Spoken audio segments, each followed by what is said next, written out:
Hey everyone, welcome to another session of Ceerazzledazzle Physics. In this video guys, I'm going to be giving you 10 tips for starting A-Level Physics 2023. Okay, so first of all, before we get started, you might be thinking, what on earth qualifies me to give you these tips? Well, here it is. Alright, so who am I? My name is Mr. Ceeraz and I'm the creator of Ceerazzledazzle Physics. Yes, it's a play on my name, yes, the word Ceerazzledazzle. I'm a UK qualified physics teacher with a degree in mathematics and physics and astrophysics from King's College London, and a postgraduate certificate of education, PGCE, so I'm fully qualified.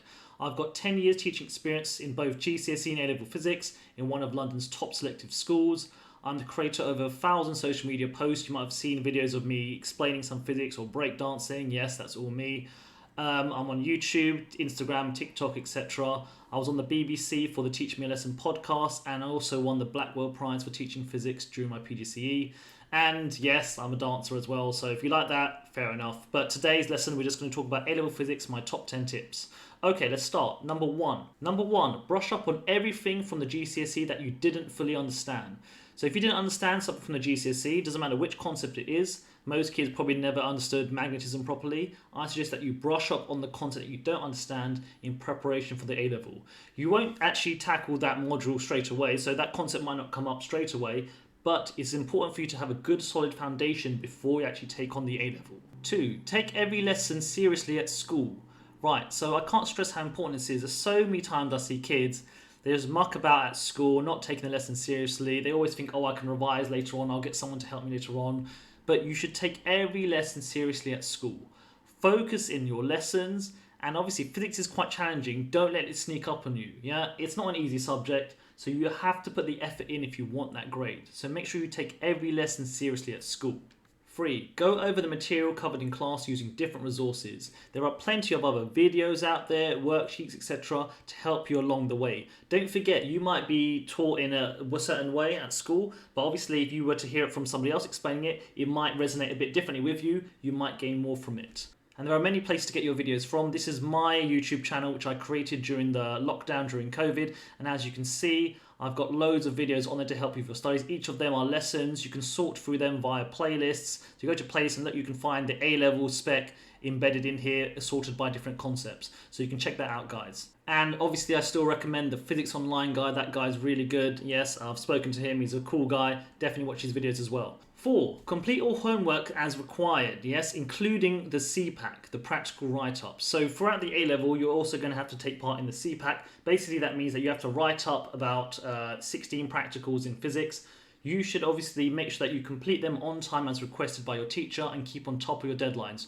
Don't let it build up and therefore you have a slog of work to do towards the end of the year. Get it out the way when you can. Yes, prioritize the workload as required. 5. Use the exam board specification as a checklist to your learning. So if you go to your exam board specification, yes, you should use that as a checklist to your learning. That is your friend. It's the perfect checklist for your learning, guys. I always tell my students to take the specification, print it out. Yeah, don't have it online, print it out. And every time you cover it and you think you've mastered it, you just cross it off each time. It's a wonderful checklist for you to use. 6. For each concept that you cover, you need to do at least 20 practice questions to test your understanding. I always have this very simple rule that, if we cover a topic, let's say we cover photoelectric effect, that you will be covering that in your AS physics, then you should do at least 20 questions on that concept, yes? And you have to do them yourself. Don't really think that, you can just memorize it. No, you have to apply your knowledge to the question. By tackling questions, it improves your understanding. You're only going to get better by practicing questions. Practice, practice, practice, guys. It's a very simple rule. 7. Retrieval practice. Basically, it simply means that you should look over your notes periodically throughout the school year. The reason why is because it will refresh your memory of those notes. So that means that throughout the school year, let's say you learned something in September, you should obviously look over those notes in October and November.